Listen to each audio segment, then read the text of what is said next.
됐어요? 네. 한 사람만 얼굴이 어둡군요. 그럼요. 잘 지낼 수밖에요. 목숨이 웃고 없으니. 있는데 티나나요? 어색해. 네. 오늘 감출 수가 복수 한번 합시다. 네.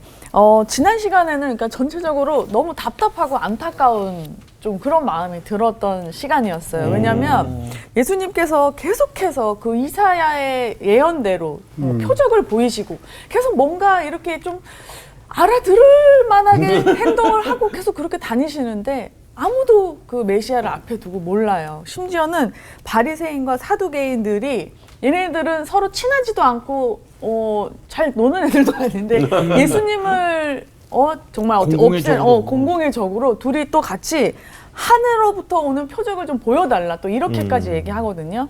예수님께서 너무나 안타까워하시면서 참 이 시대가 음란하다라고 얘기를 하시면서 요나의 표적밖에 없다라고 얘기하시는데 저는 사실 그 음란하다고 하는 게 약간 뭔가 좀 뭐 성적으로나 뭔가 이렇게 좀 난잡하고 그런 쪽으로만 생각했는데 영적으로 관계의 문제더라고요. 그래서 정말 이 음란한 이 세대에게 요나의 표적밖에 없다. 결국에는 그 표적으로 보여줄 수 있는 게 예수 그리스도가 죽으심으로 인해서 우리를 구원해 주심. 그리고 그 니느웨 사건 이방인에게로 복음이 흘러갈 수 있다. 그 두 가지를 보여주셨는데 또 한 가지 그런 말씀을 하셨어요. 이제 우리가 이렇게 불쌍히 여김을 받아서 긍휼함을 받아서 하나님께 이제 구원을 받는다 뭐 이렇게 하잖아요. 근데 초점이 완전 다르더라고요. 정말 예수 그리스도께서 우리에게 긍휼한 마음을 가지심이 더 중요하다라는 걸 느끼는 또 그런 시간이었습니다. 잘했어요. 힘이 안 넘어. 예, 잘했어요. 우리의 불쌍한 상태가 구원의 근거는 아니죠. 그분의 긍휼히 여기심이 근거가 되지 우리의 불쌍한 상태가 구원의 근거는 아니다. 네. 이제 또 하나 지난주 우리가 공부했던 내용 중에 요나의 표적이 갖는 메시지는 두 가지다. 하나는 요나처럼 물고기 뱃속에 사흘 만에 무트로 토해내듯이 예수님은 이 악하고 음란한 세대를 위해서 이들은 이제 희망이 없는 세대예요. 네. 그러니까 주님이 십자가의 죽으심으로써 그들을 건져내시는 방법. 근데 이 구원의 복음은 유대인들에게만 가두어진 복음이 아니라 이제는 이방으로 넘어가는. 그래서 토해내친 요나가 니느웨의 성, 이스라엘과는 원수의 나라죠. 네. 니느웨의 성에 가서 복음을 전한 게 아니라 거의 저주를 퍼붓고 왔는데 짐승까지 회개하는 그런 역설이 일어나지 않습니까? 네. 그러니까 지난주는 결국 딱 한 꼭지만 걸러 올리라면 믿음은 하나님의 선물이다. 오늘 수업 마태복음 51강 하나님이 현실이 되게 하라. 자, 오늘은 이제 지난주 이야기에 이어서 계속 공부해 나가겠는데요. 5절서부터 12절까지 우리 마태복음 16장 5절서부터 12절까지 우리 광호 학생부터. 네. 제자들이 건너편으로 갈새 떡 가져가기를 잊었더니 예수께서 이르시되 삼가 바리새인과 사두개인들의 누룩을 주의하라 하시니 제자들이 서로 논의하여 이르되 우리가 떡을 가져오지 아니하였도다 하거늘 예수께서 아시고 이르시되 믿음이 작은 자들아 어찌 떡이 없으므로 서로 논의하느냐. 너희가 아직도 깨달지 못하느냐. 떡 5개로 5,000명을 먹이고 주운 것이 몇 바구니며 떡 7개로 4,000명을 먹이고 주운 것이 몇 광줄이었는지를 기억하지 못하느냐. 어찌 내 말한 것이 떡에 관함이 아닌 줄을 깨닫지 못하느냐. 오직 바리새인과 사두개인들의 누룩을 주의하라 하시니 그제서야 제자들이 떡의 누룩이 아니요 바리새인과 사두개인들의 교훈을 상가라고 말씀하신 줄을 깨달으니라. 네. 오늘 이 5절서부터 12절까지 공부를 우리가 하겠는데 지난주 초입에 여러분 기억하실 거예요. 수희 학생이 질문을 하나 했었어요. 네, 지난주에. 맞아요. 무슨 질문했는지 기억나요? 그 지난주 내용 중에 칠병이어에 대한 게 있었는데 그렇죠. 그 전에 오병이어 사건으로 이미 제자들은 하나님이 어떻게 그 상황에서 일하시는지를 분명히 봤음에도 봤는데. 불구하고 그때처럼 똑같은 반응을 하는 거예요. 음. 여기에서 어떻게 떡을 구합니까? 라는 질문을 하는 거 보고 그 전에 바로 그런 사건을 봤는데 왜 이런 질문을 했을까라는 의문점이 생겼었죠. 그건 미처 저도 살펴보지 못했던 아 진짜요? 진짜입니다. 저도 그 생각을 염두에 두지 않고 이 준비를 했었던 내용이기 때문에 사실 지난주 분량 안에서 그 설명이 됐어야 되는데 미처 그 부분을 마저 다루질 못했어요. 근데 오늘 사실 그 내용이 나오기 때문에 또 오늘 마무리를 좀 하도록 하겠습니다. 몇 절을 보시냐 하면 10절 떡 7개로 4,000명을 모이고 주운 것이 몇 광줄이었는지를 기억하지 못하느냐 이렇게 돼 있죠. 그 뭐 하지 못하느냐라고 돼 있죠? 기억하지 못하는. 기억하다. 기억하다의 반대 개념이 뭐죠? 있다. 잊어버리다. 잊어버리다. 있다. 우리 광호 학생은 네. 기억하다. 기억하다의 반대 개념은 뭐예요? 예, 똑같습니다. 있다. 잊었다. 잊을 수도 있고 아니면 기억하지 않다는 거는 그만큼 이 마음에 잘 새기지 않았다. 그렇지. 기억할 무반응. 가치가 무관심. 뭐에 전에 대해서 잊어버린 거죠? 오병이어 사건에 대해서. 그 떡에 대해서 잊어버린 네. 거예요. 오늘도 사실 떡 갖고 온 걸 잊었다라고 걱정을 하잖아요. 네. 자, 이제 오늘 그 얘기를 좀 하겠는데 오늘 역할 놀이를 좀 하겠습니다. 우리 광호 학생이 제자 1, 제자 1. 그다음에 수희 학생이 제자 2, 제자 2. 그다음에 향기 학생이 제자 3. 제가 대사를 줄게요. 제자 1은 왜 갑자기 누룩 말씀을 하시지? 무슨 뜻이야? 이 대사예요. 그다음에 제자 2는 예수님이 비유의 달인이시잖아. 누룩하면 딱 떠오르는 게 뭐야? 빵이잖아. 이 대사예요. 그다음에 제자 3은 길다. 길어요? 아니 괜찮습니다. 그러네. 예전에 천국이 누룩 같다면서 부풀어 오신 반죽 얘기를 하신 적이 있잖아. 요거예요.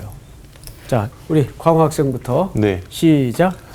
아니, 왜 자꾸 누룩 말씀을 하시지? 이게 도대체 무슨 뜻이야? 아유, 예수님이 비유의 달인이시잖아. 누룩하면 뭐가 생각나? 바로 떡이 생각나지. 빵? 죄송해요. 아이고 어색해서 못했네. 빵이었잖아. 어색한 연기. 그러네. 예전에 누룩이 천국 같다고 하시면서 부풀어오른 빵을 얘기하셨던 게 기억이 나는데. 그렇지. 야, 이거 지금 바로 이 자리에서 내줬는데 역시 탤런트들은 탤런트들이네. 그 사실 짧은 대사라도 즉석에서 내면 그렇죠. 어렵죠. 자, 잘하셨어요. 지금부터 눈을 성경으로 돌려보세요. 네. 5절. 제자들이 건너편으로 갈새 떡 가져가기를 어떻게 됐다고 그러죠? 잊었더니. 잊어버렸어요. 이제 어딘가 여정을 떠나려면 먹을 걸 챙겨야 되는데 이걸 무슨 군대에서 무슨 담당이라 그러죠? 보급 담당, 뭐 배식 담당 정도 네네네네. 되겠죠. 근데 제자들이 배를 타고 예수님을 따라 건너가면서 서로 얘기하는 거야. 아이고, 떡 갖고 오는 거 잊어버렸네. 이렇게 된 거죠. 6절. 예수께서 이르시되 삼가 바리새인과 사두개인들의 뭐를 주의하라? 누룩을 주의하라. 여러분, 지금 제자들끼리 이렇게 대화하고 있는데 누가 끼어든 거예요? 예수님이. 예, 예수님이 슬쩍 끼어들었어요. 끼어들어서 바리새인과 사두개인들의 뭘 누룩을 주의하라. 누룩을 주의하라 그랬어. 떡 갖고 온 거 잊어버렸네. 누룩을 주의하라. 그러면 여러분, 이 지금 약간 말이 안 엇박자가 되는- 나죠. 네. 그래야 안 그래요? 네. 그렇죠? 네. 자, 그 다음 절 또 보세요.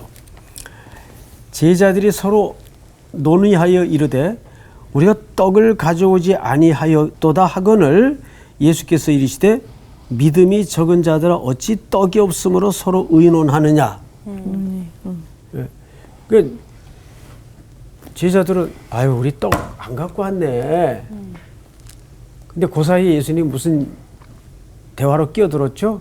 누룩을 주의하라. 근데 제자들은 아유 떡 안 갖고 왔네. 예? 그런데 그 다음 또 대화를 보세요. 믿음이 작은 자들아 어찌 떡이 없음으로 논의하느냐. 이 대화 하나도 안 맞아요. 그러니까 여기 10사람이 있으면 다 자기 얘기하고 있는 각자 얘기하는. 느낌이 거의 들어요. 서정 시리즈예요 지금. 그래 안 그래요? 맞아요. 예, 그러면 이제 우리가 칠판에다가 정리를 한번 해보십시다. 이게 이제 시각적으로도 봐야 이해가 또 5절 제자들이 뭘 잊어버렸다? 떡을 떡 가져 오는 것 잊어버렸어. 잊었다. 잊었다. 그러자 예수님이 누룩을 주의하라. 누룩 조심해야 돼. 누룩 자, 조심해. 7절. 그러자 떡을 가져오지 않아. 거의 사오정이야. 우리 엄마 욕하지 마. 제자들이 이제 확인을 했죠. 아 정말 떡이 없네. 떡을 안 가져왔다. 안 가져 왔다. 이게 확인이 된 거예요. 8절은 믿음이 적은 자들아 어찌 떡이 없음을 논의하느냐. 믿음이 적은 적은 작은 자들아. 자, 그다음에 마저 한번 보십시다. 9절. 너희가 아직도 뭐하지 못하느냐? 깨닫지 깨닫지 못하느냐? 떡 5개로 5천 명을 먹이고 주운 것이 몇 바구니이며. 자 보세요. 이건 아까 수희 학생 말대로 앞에 오병이의 역사가 경험돼 있어 이들은. 네. 그런데 예수님은 그 얘기를 기억 못하느냐 그랬어요? 깨닫지 못하느냐 그랬어요? 깨닫지. 왜 깨닫지 못하느냐? 그러면 여기서 일단 하나 결론이 나요. 수희 학생 저를 봐요. 그러면 예수님이 여기서 지금 무슨 말 대신 깨닫지 못하느냐는 말로 대체했죠? 누룩 얘기를 또 하셔야 되는 거야. 보고도 몰라? 아니지 떡을 안 가져온 것에 대해서 얘기를 하는데 여러분 이 흐름을 볼 때 잊었다. 안 잊었다. 가져왔다. 여기 기억을 못하느냐로 설명을 해야 맞는 거 아니에요? 근데 깨닫지로 했다. 이 말 대신 깨닫지로. 깨닫지 못하느냐. 그러면 무슨 얘기가 되냐면 기억을 못한다라는 말은 곧 무엇과 같은 말이에요. 깨닫지. 그렇죠. 하긴 이게 깨달아야 이게 이해가 맞아. 돼야 기억도 돼요. 그렇지. 무슨 말인지 알겠어 이제? 예. 예. 그러니까 기억을 못하느냐는 말도 되지만 사실은 무슨 얘기가 진짜예요? 깨닫지. 깨닫지 못하느냐. 오병이어의 이야기를 두고 저 얘기를 하셨다고요. 그러면 오병이어의 그 퍼포먼스를 제자들은 깨달았다는 얘기예요. 못 깨달았다는 얘기예요. 깨닫다. 못 깨달으니까 의미로 못 들어간 거예요. 그러니까 이들은 물리적인 떡만을 생각하고 떡 안 갖고 온 것을 우리가 잊어버렸다. 이렇게 생각을 한 거죠. 아, 좀 근데 예수님께서도 좀 직접 얘기해 주셨으면 참 좋았을 텐데. 그리고 이제 사람이 배가 고프면 이게 깊이 깨닫지 못할 수 답답하시면 이리 와. 내가 떡이라고. 내가 떡이라고. 나라고. 이렇게 얘기하셨으면 얼마나 좋으셨을까. 근데 지금 제가 아주 여러분 얘기를 듣다가 섬뜩한 걸 느꼈어요. 섬뜩해요? 지금 수희 학생이 그런 얘기를 했어요. 권사님이 다르긴 달라. 권사님. 근데 자기가 무슨 얘기를 하는지도 지금 몰라. 정말 권사군요. 사람이 배가 고프면 못 깨달아요. 그게 그냥 우리 그거에만 집중하는구나. 맞아요. 왜냐하면 이게 우리가 바둑을 두더라도 먹을 것만 쳐다보면 함정이 안 보여요. 이게 다른 수가 안 보여요. 똑같은 거예요. 사는 원리도 맞아. 우리가 뭔가 이렇게 자기 그 선입관을 가지고 자기 먹을 것만 집중하면 안 보여. 언제 그런 욕구가 제일 강렬해져요. 배가 고플 때. 그러면 다른 게 안 보여. 근데 사람 사는 원리가 똑같아요. 그래서 실수들을 해요. 그래서 뭔가 내가 간절할 때 조심해야 돼. 우리 그 보통 실수가 언제 벌어지는지 아세요? 간절할 때 벌어져요. 그거밖에 안 보이니까. 막 조급하고 막 그런. 네.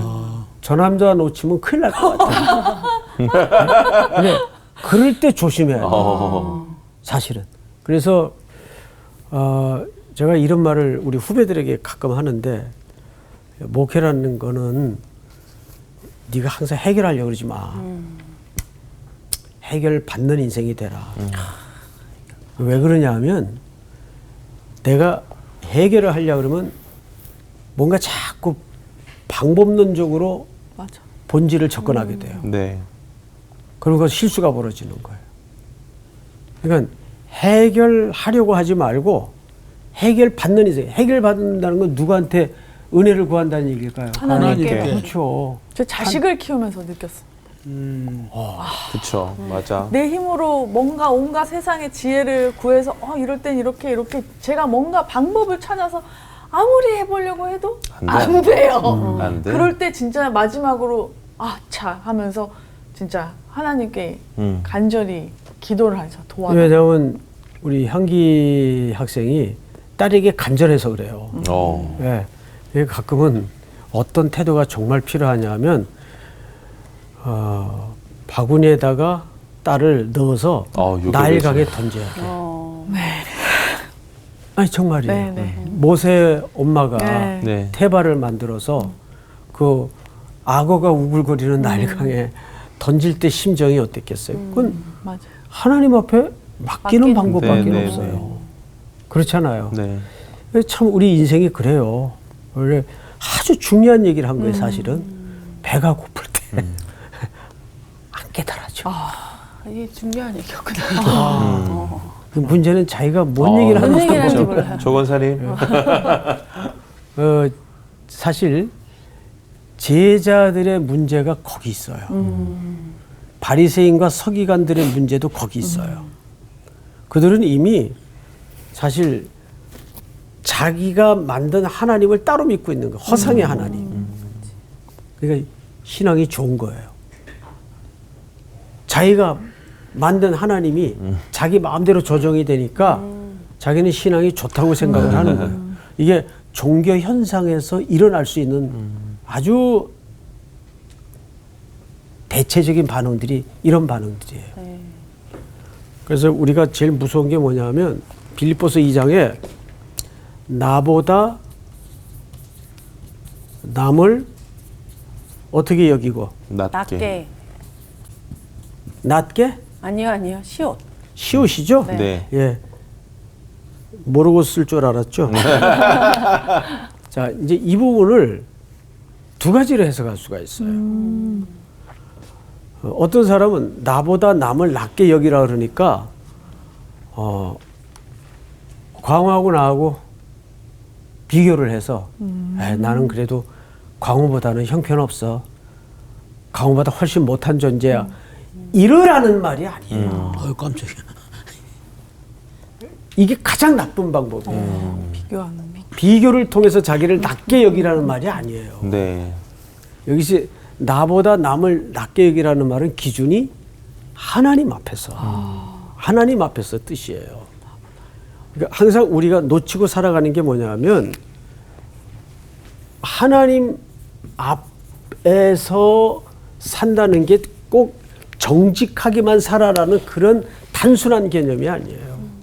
우리 삶의 모든 주제들이 그분 안에서 겸손도 풀어져야 되고 그분 안에서 은혜도 풀어져야 그게 정확한 삶의 원리가 풀어지는 거예요. 어떤 사람은 기독교인들의 사는 삶의 목적지가 행복하기 위해서라고 착각을 해요.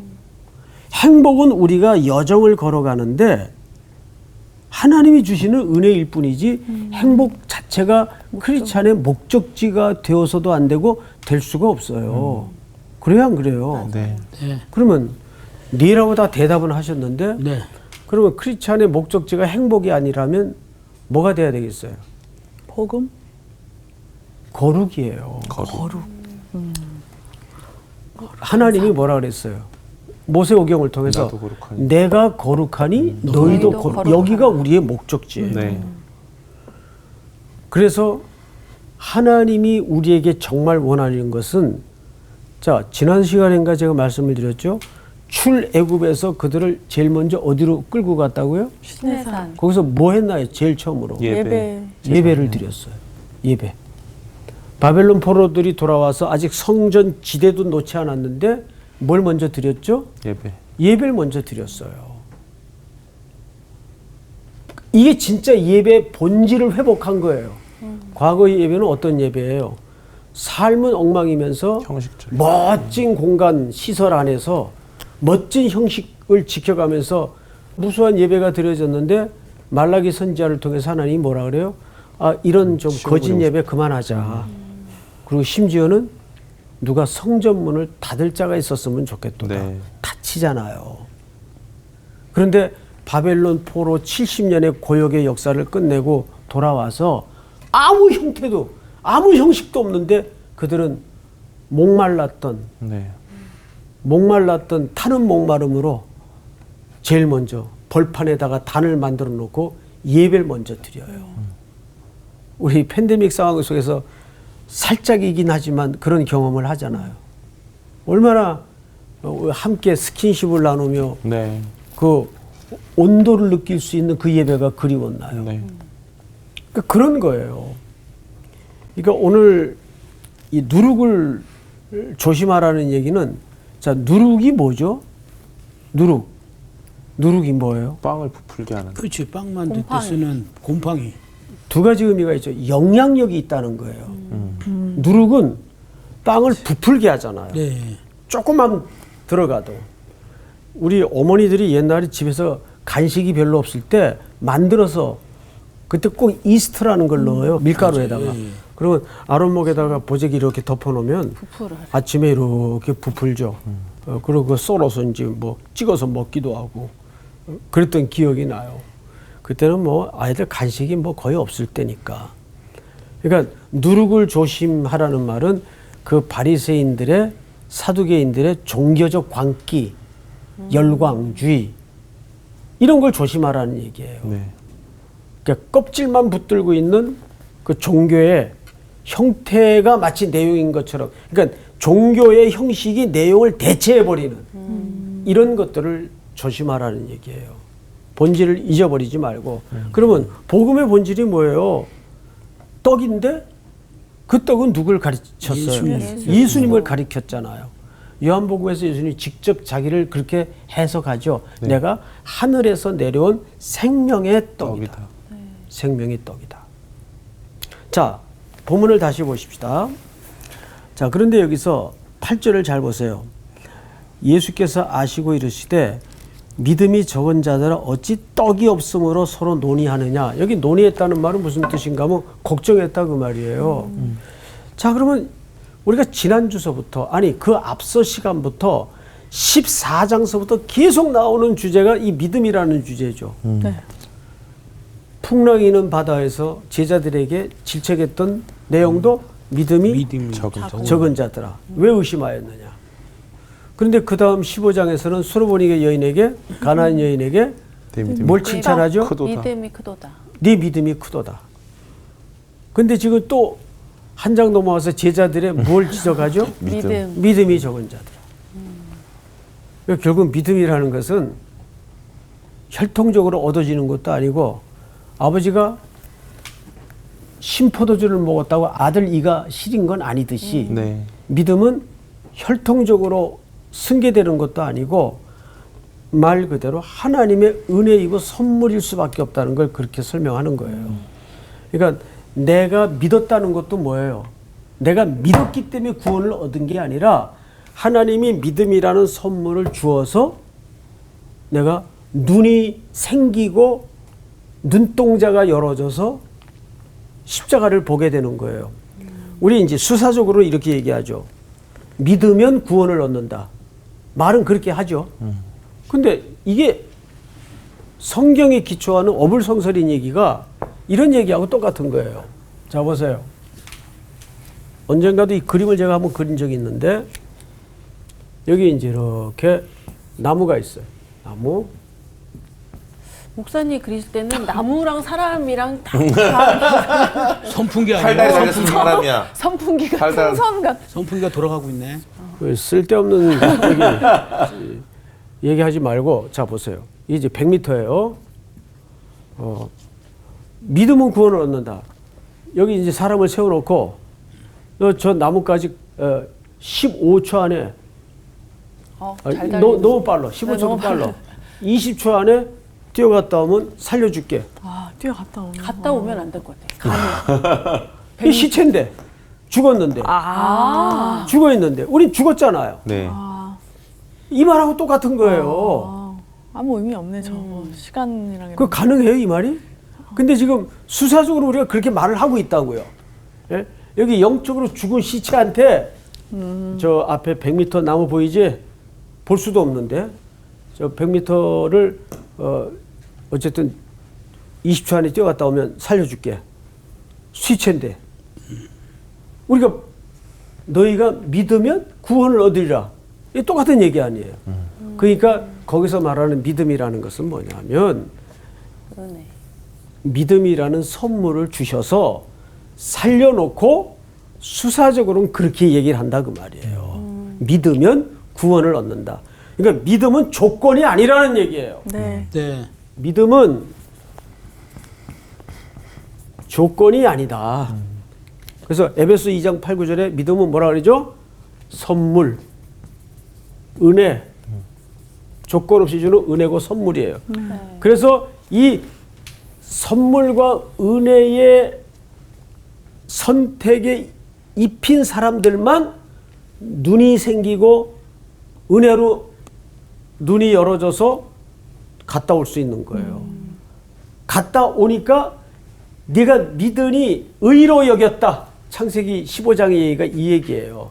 그러면 그렇게 되기까지 누구의 설득과 누구의 작업이 전제될 수밖에 없을까요? 하나님. 그렇죠.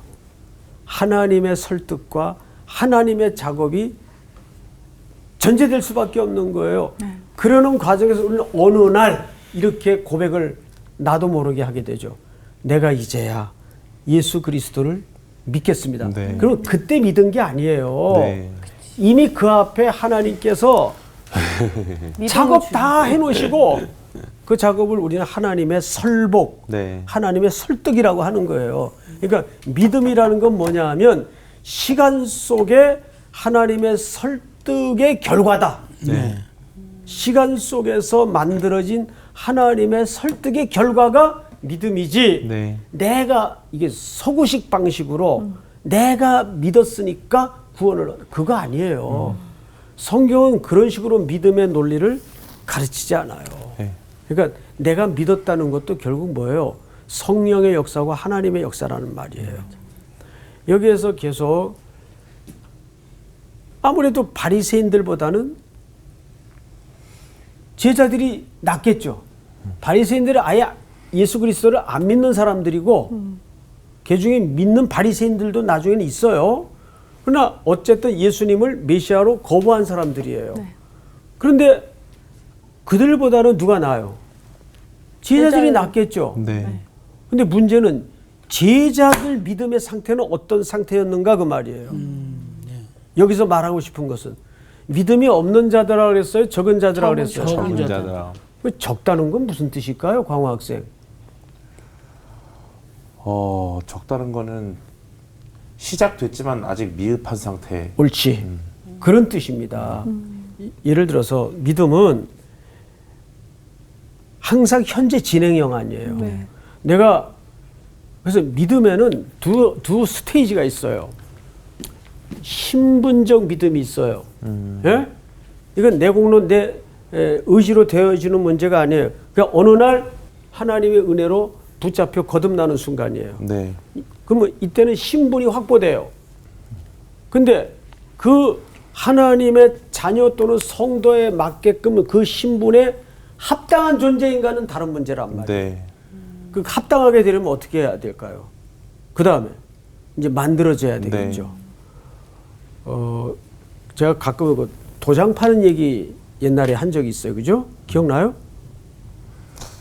요즘은 다 그게 사인이니까 네네. 그런 광경을 못 보는데 보통 이렇게 구두 수선집 옆에 이 도장 파는 아저씨들이 꼭 계셨어요. 아, 맞습니다. 그러면 그 도장 원목을 그 딱 끼워 놓고 초 먹인 실로 이렇게 꽁꽁 묶어요. 움직이지 못하게. 그래서 그거를 무릎 사이에다가 이렇게 탁 낀 다음에 네네. 예, 이제 딱 조각칼을 네. 빼들어서 그 아무것도 없는 원목 위에다가 송, 태, 근 네. 한참 세 개요. 불어가면서. 맞아요. 제일 먼저 빼바로 밀고. 네. 아, 빼바랜다. 옛날 말 나오는 옛날 사람이라 그래요. 그 과정이 편안할까요? 행복할까요? 고달픈 거예요. 쓰리고 아프죠. 근데 그래야 거기 예수님의 인장이 되어 새겨져 나오는 거예요. 그러니까 이거를 새기려면 느슨하게 풀어놔가지고는 글자가 제멋대로 되거나 작가가 마음먹은 대로 작품이 안 나와요. 네. 그래서 그거를 제대로 원래 이 조각가의 솜씨대로 작품을 내려면 더 옴싹달싹 못하게 꽁꽁 묶는 거예요. 네. 이게 움직하면 글자가 안 새겨지죠. 거기 하나님의 깊은 경이로움이 있어요. 그래서 돌아보면 우리에게 뭐 이러지도 저러지도 못하는 시간이 있어요, 없어요? 있습니다. 있어요. 그때가 하나님이 내게 선명하게 뭔가를 새겨가는 시간이라는 걸 이해하셔야 돼요. 왜 나만 가지고 그래요? 이러지 말고, 예? 하나님이 우리 인생에 어떤 내용들을 새겨 넣으려면 그럴수록 더 꽁꽁 묶어가지고 죄 짓지 못하게 만들고, 고달파봐요. 죄질 생각이 납니까? 고달프면 어디 죄질 생각이 나요. 그죠? 하나님 앞에 뭐 매달리기 바쁘죠. 예? 그런 거예요. 너무 이렇게 차가운 얘기만 해서 미안해요.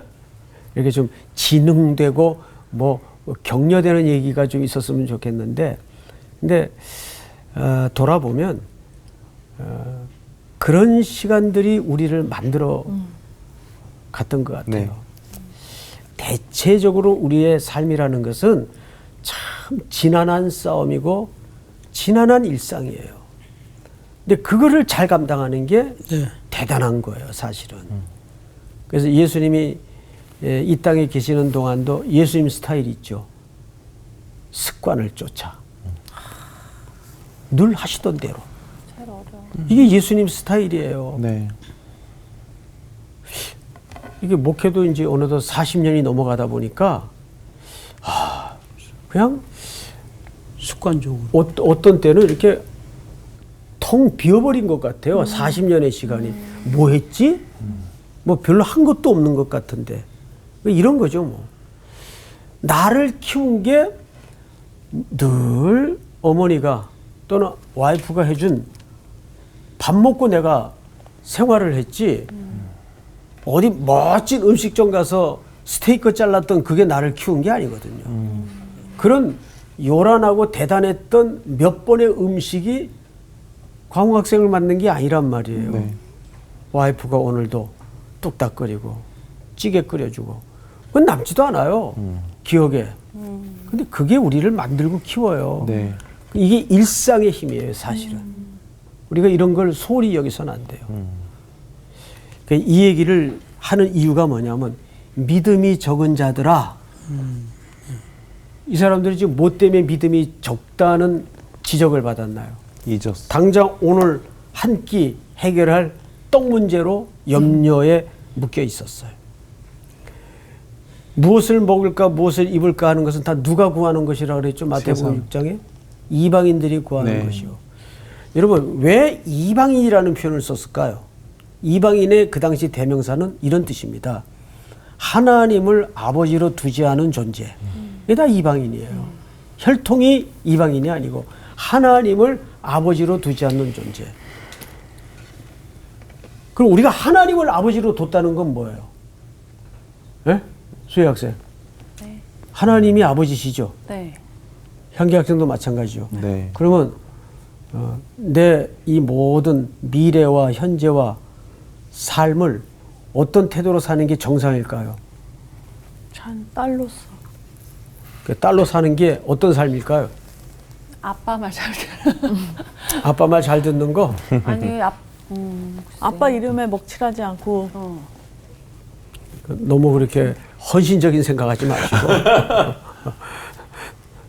자녀로 사는 거는 내 삶의 모든 필요까지도 그분에게 맡길 줄 알아야 돼요.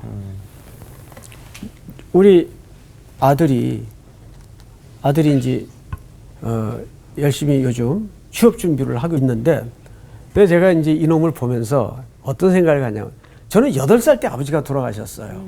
그 이후로 중학교 때 이후부터 제가 부모님에게 용돈을 타본 적이 없어요. 다 어쨌든 내가 해결을 해야 돼요. 뭐 내 문제뿐만 아니라 가족 문제들까지. 그 삶이 너무 그 당시에는 힘든 줄도 몰랐는데 지나고 나니까 너무 힘들었더라고요. 그런데 저는 우리 아들놈 보면 너무 부러워요. 야, 쟤는 무슨 복이 터져서 예?